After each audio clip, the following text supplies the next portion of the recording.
फर्ज़ कयो त एक्स जेको तादाद आहे उहो आहे हेड्स जो।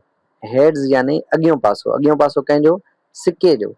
सो जॾहिं सिके खे असां 3 दफ़ा उछलायूं था या टॉस कयूं था त जॾहिं असां वटि हेड्स अचे थो उन हेड खे असां चऊं था एक्स।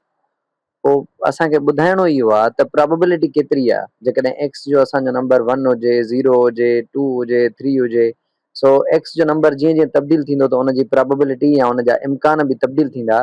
सो उहे सभई पाण खे इम्कान ॻोल्हणा आहिनि जेके पाण हिन वीडियो जे अंदरि ॻोल्हींदासीं।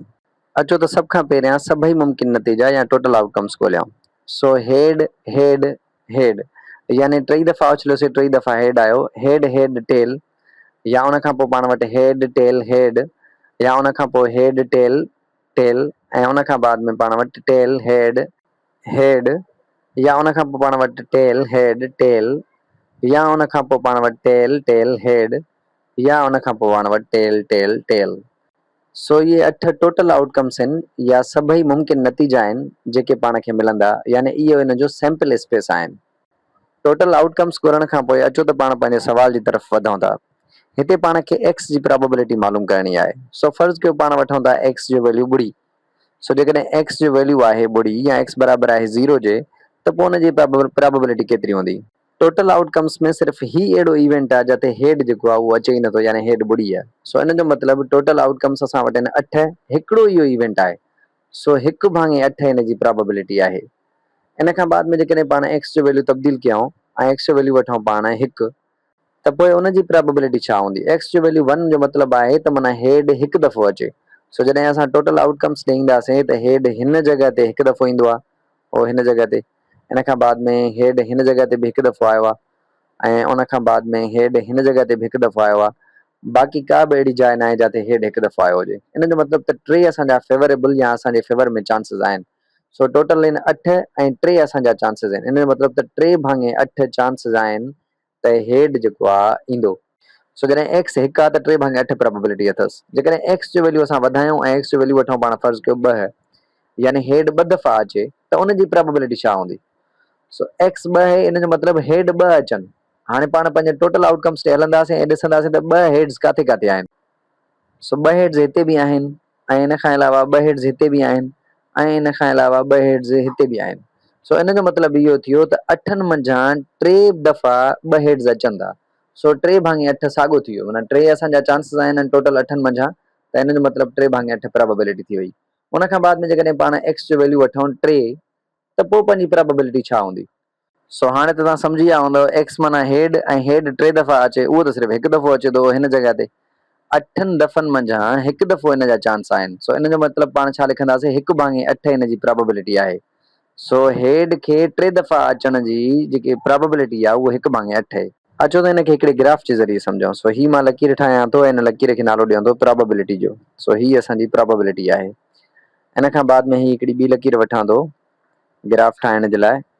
सो उहा लकीर आहे कुझु हीअं, ठीकु आहे। सो प्रोबेबिलिटी वारी लकीर खे जेकॾहिं मां ॾिसां त उते जेको वॾो में वॾो मां वैल्यू रखंदुमि उहो रखंदुमि 1, ऐं उन खां बाद में 0 त हिन जॻह ते हूंदो जिथे वर्टाइसिस आहे। उन खां बाद में मां हिनखे विरहायां थो 8 हिसनि में, छाकाणि त मूंखे 8 हिसनि ताईं विरहाइणो आहे न। सो विरहाईंदो हलंदुसि मां। सो ही 4 हिसनि में विरहाइजी वियो। उन खां बाद में ही 5 हिसनि में, ही 6 हिसनि में, ऐं ही 7 हिसनि में, ही 8 हिसनि में। सो हींअर जेकी ही लकीर आहे उहा 8 हिसनि में विरहाइजी वई आहे।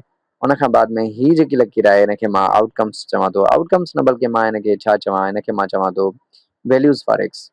छा? यानी एक्स जूं क़ीमतूं। सो वैल्यूज़ फॉर एक्स। सो हिते मां एक्स जा वैल्यू थो रखां। सो एक्स जो वैल्यू नंढो में नंढो केतिरो हुयो? 0 या ॿुड़ी। उन खां बाद में पोइ कहिड़ो वैल्यू हुयो? पोइ हुयो 1।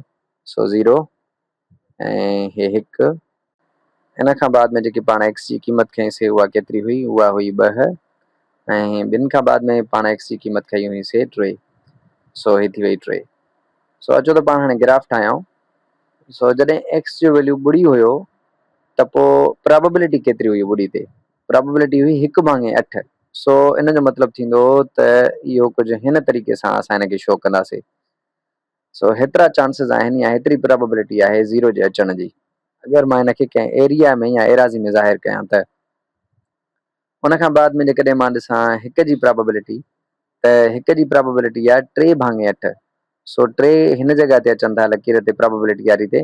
सो जेकॾहिं मां हिनखे ठाहिण जी कोशिशि कयां त एतिरी एराज़ी हूंदी कंहिंजी हिक जे अचण जी।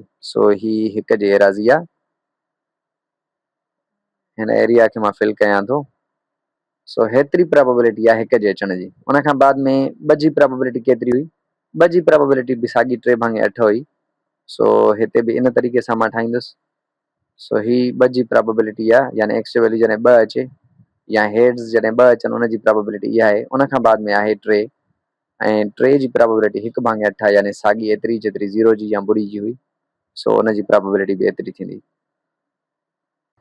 मां हिन 3 खे थोरो सही अंदाज़ में रखां ऐं 3 खे फ़र्ज़ु कयो मां कट कयां थो जीअं सही रखी सघां। सो 3 हिन जॻह ते ईंदो ऐं उन खां बाद में 2 खे बि कट कयां ऐं पोइ 2 खे पेस्ट कयां थो ताकी 2 बि सही जॻह ते रखी सघां। सो ही 2 जॻह ते 2 हिन जॻह ते सही अची आहे। सो हाणे हिकिड़ी इंपॉर्टेंट तव्हांखे मां ॻाल्हि ॿुधाईंदो हलां त एक्स जा जेके पाण वैल्यूज़ खयासीं उहे अलॻि अलॻि हुया हेड्स जा। सो सभिनि खे पाण डिस्ट्रीब्यूशन कईसीं प्रोबेबिलिटी जी, त बाबा कंहिंखे केतिरी प्रोबेबिलिटी आहे, कंहिंखे केतिरी प्रोबेबिलिटी आहे, यानी कंहिंजे अचण जा केतिरा चांसिस आहिनि। सो एक्स जा पाण मख़सूस नंबर खयासीं 1 2 3 4। सो जॾहिं पाण को नंबर खणो वेरिएबल ऐं उनखे नंबर असाइन कंदा हलूं को वैल्यू, त उनखे पाण चवंदा आहियूं डिस्क्रीट प्रोबेबिलिटी डिस्ट्रीब्यूशन। छा चवंदा आहियूं? Discrete probability distribution. उम्मीद कयां थो त ही मौज़ू तव्हांखे सही तरीक़े सां सम्झ में अची वियो हूंदो।